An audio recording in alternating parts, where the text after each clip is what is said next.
m'appelle François Lémier, alors moi je bosse dans l'équipe qui s'occupe de tout ce qui est initiative open source à la Maïf.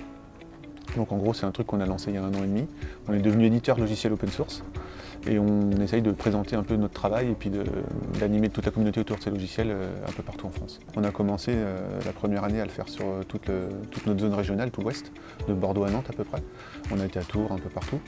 Et on fait aussi le Devoxx chaque année comme événement phare à Paris, mais là on avait l'ambition en fait, d'aller présenter ça un peu dans d'autres régions, un peu plus loin, d'aller chercher un peu plus loin les gens. Et du coup Montpellier était pas très opportun pour ça. En plus on avait un super retour sur l'édition de l'an dernier.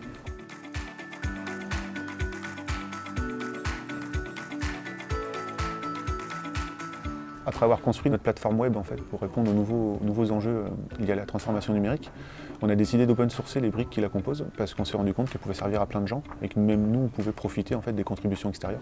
Dans cette plateforme en gros il y a 2 briques majeures qui sont Autoroshi, le Reverse Proxy HTTP qui est en entrée de notre plateforme qui gère tous les flux, toutes les requêtes entrantes.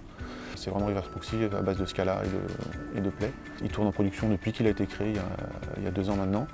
Et Izanami qui nous permettent d'implémenter facilement tout ce qui est A/B testing ou feature flipping sur nos produits. En plus de ça, on a une nouvelle brique qui a été open sourcée il y a 3 mois maintenant, ça s'appelle Melusine. C'est en fait une brique qui est capable, avec un moteur de machine learning, de classifier automatiquement les mails et de les router aux bonnes personnes pour qu'ils soient traités le plus rapidement possible. Donc ça concerne les mails qui rentrent à la Maïf, les mails entrants des clients.